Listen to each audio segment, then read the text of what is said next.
Hi hordoftoota chaanaala koo akkam jirtu nagaa keessa nagaan isiniif haa ta'u alatti baheen jira qilleensa bareeda tokkotu jira. Waa tokko haasa'ee achuma isinitti agarsiisee jechuufanii iddoodhuma tokko taa'anii waliin haasa'uun sirrii miti waan ta'eef chaanaala kanaaf haaraa warri taatan garuu seenatii subscribe godhaa yaadaaf gaafii qabdan barreessaa isiniin jechuu jaaladha. Akkuma argitanii naannoo kana waa facaasira. Ittaayyaa. Boqqoolloon ol babba'aa jira. Isa boodan isinitti agarsiisa. Anyways, waan argisinitti agarsiisa sila waraabufu kaameraan wujji jedha waan ta'eef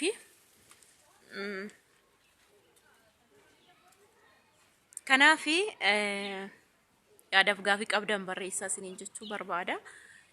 Egaa biyya keessanitti yoo galtanii yoo jiraattanii waan Afrikaa qabdan irratti ogummaa qabdaniin jiraachuun hinaafuun isiniin jedha. Yooga amma ogummaa keessanii fi amma keessaniin jechuudha. Akkasii kanaaf asitti akkuma argitan kana fakkaata. Dhugaa dubbachuu fi namni ogummaa Afrikaa qabu yoo galtanis baay'ee dhiphattanii sanuu namoonni gibbii bal'aa qabdan biyya yoo galtanii homaa akka hin dhiphanne kana bara tokko gibbii keessan keessatti indaanqoo horsiistu suuqii saaqachuu dandeessu ataakiltii adda addaa waan gabaa buutee birri 50 bittu har'a qaaraa 40 maaliin kennamu tiree qaaraa lama hodhaaf deqee keetii fuuta jechuudha. Waan firee buusu jechuudha. Avokaadoo tokko maangoo tokko yoo dhaabde boruutti waggaa 3 booda firee irraa fuuta jechuudha. Loomii tokko yoo dhaabde jechuudha. Ati maaf hin dhaabne jechuu dandeessu. Xiqqoo karoora fuulduratti qabnu waan hin qabuufin yaani yaa mana ijaarama waan ta'eef pilaani akkamitti akka ijaarru iddoo kamtu lafti duwwaa nafa hin barree garuu daarii dakaa dhaabee yeroo baay'ee nadi dahana jechuudha. So maashaallah iddoo kanatti ayyaa Yesuus qilleensi dhugaa waaqa daa'imni dabaa'ee na kalakkalte mana keessa mooram keessatti gadi ba'u baay'ee ulfaataadha. Maashaallah dhugaa waaqa dubbachuu fi amma garan waanin mee erganda yeroo darbe lafa qote isiniin jedhee hasimmoo waanan godheen isinitti agarsiisa.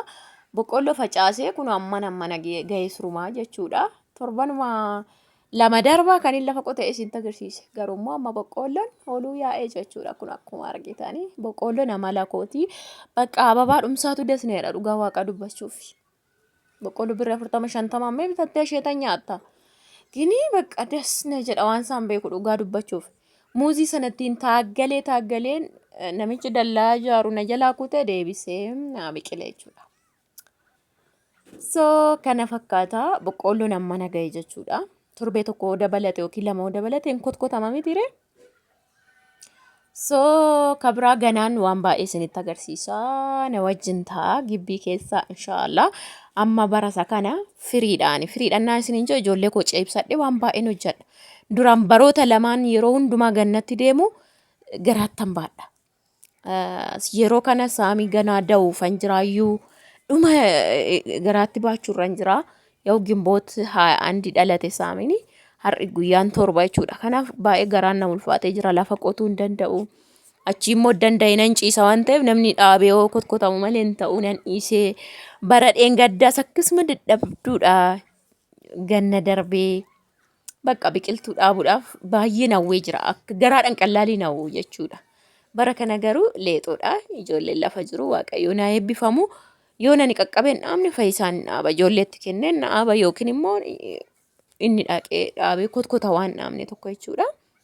Waan hin faffacaasee jira isinittan agarsiisa.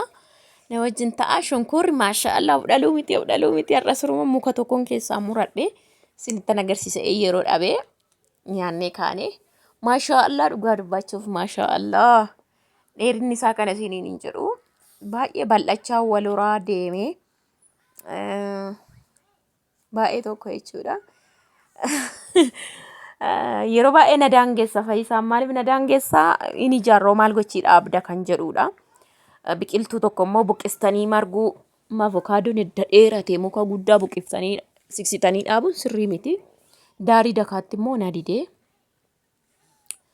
maashaallah hin qaqqabama darbee hin qabu garuu shamarran gibbii bal'aa qabdanii tokko muka firee buusu dhaabaa yeroo hundumaa waan dhaabdan ababaa bichaatoo hin taane muka firee qabu.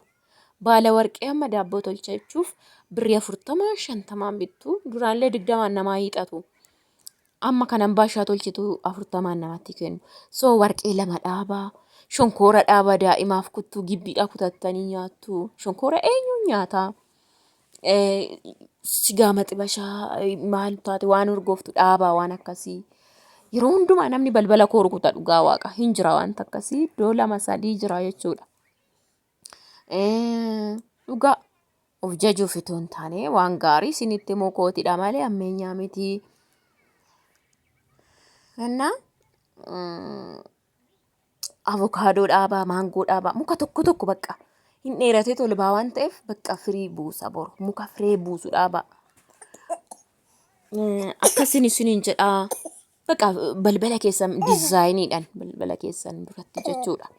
Ana maddoon hundaa fonqolchee nan dhaaba ture garuu pilaanii akkaataatti ijaaramuuf yeroo ijaaranis immoo namoonni ijaaran hin caccabsurra deemuun diddiigu waan ta'eef hin fayyadu isa jedhuun xiinxalaan jechuudha. Akkuma argitan sigaa maxibashaa iddoo lamaan qabaa kun as jira. Namni qal'aali barree rukutee dhufee hin fuudhu kan urgooftu maanni barbareetti kan naqanis nan qabaachi gara sirraayini. Iddoo baay'eetti hin qabannaa tokkoon gubata maleedha. Indaanqotu haadha kanatti harkaa guggubata. Akkuma argitan warqee kun maashaallah nama daabboo yoo hin tolche wanti hin bitu hin jiru. Baashaa ijoolleedhaa xiqqeessin bareechee urgeessee tolcha waan jedhe wanti hin bitu hin jiru.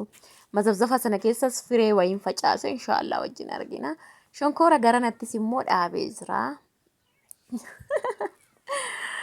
Kun immoo dhugaa yoo mattartan meetira 5 ta'a. Gaara sana jira gini kichuu fakkaata. Meetira 5 ta'a bargit. Garuu gaara sana jira gin baqannaa seechi laaltan kichuu fakkaata. Anuu meetira 1.67 meetira 7 jechuun maddee ta'e gin shonkoorichi immoo baay'ee gaara sana jira jechuudha. So firee warqee lama kunoo as jira akkuma argaa jirtanii muuzii garasitti dhaabbadhee argitanii jirtu shonkoora qaba. Minaaman maangoon tokko naa qabate kun achitti inshaallah. Manni kun mana indaanqooti. Indaanqoon keessa jiru maashaallah. Isaas immoo liishoo godhee indaanqoota galchee daasinitti nagarsiisu. Gizee tokko isinitti nagarsiisa. Abashaa 5 qabatanii qulaalii ijoollee dhaabuustu. Faranjoota cuucotas guutan jechuudha. Amma kan isinitti agarsiisu barbaadu maanni iddoo kana. Maaliifan baala warqee kanaaf beektu akka warra baadiyyaattan facaase sanyii jechuudha. Qoosxaa, salaaxaa, qayisirii, kaarootii, raafuu waan 5 facaase. Ishi innaa biqilee walumaan ilaalla jechuudha. Iddoon baala ciciibse sana jechuudha. Addan facaase kun achirra jechuudha. So kana fakkaataan isiniin jedha. Yaadaaf gaafii qabdan naa barreessaa. Kana tafee kanas dhaabii sanas dhaabii warreettan naa barreessaa dhugaa dubbachuuf. Naa barreessaa. Kanan isiniin jedha. Jabaadhaa cimaa hojjedha. Wanta harka keessan dhaabdanii yeroo nyaattan dhugaa baay'ee dasiisin jedha. Amma kaarii 400 na bukkee jira manni. Garuu dhugaa waaqa firee fuunfattan urgooftuun hin jiru. Kaarii 400 kireessitoota dubartoota 4tu jira. Balbala 4 daa'ima 2-3 kan qabantu jira. Obboleettii of biratti galchanii mana tokko keessa 5 fa'ii kan ta'e. Garuu firee urgooftu tokko dhaabanii jiran dhugaa dubbachuuf. Ganna fa'i immoo sirriittan dhaaba waan hundaayyuu.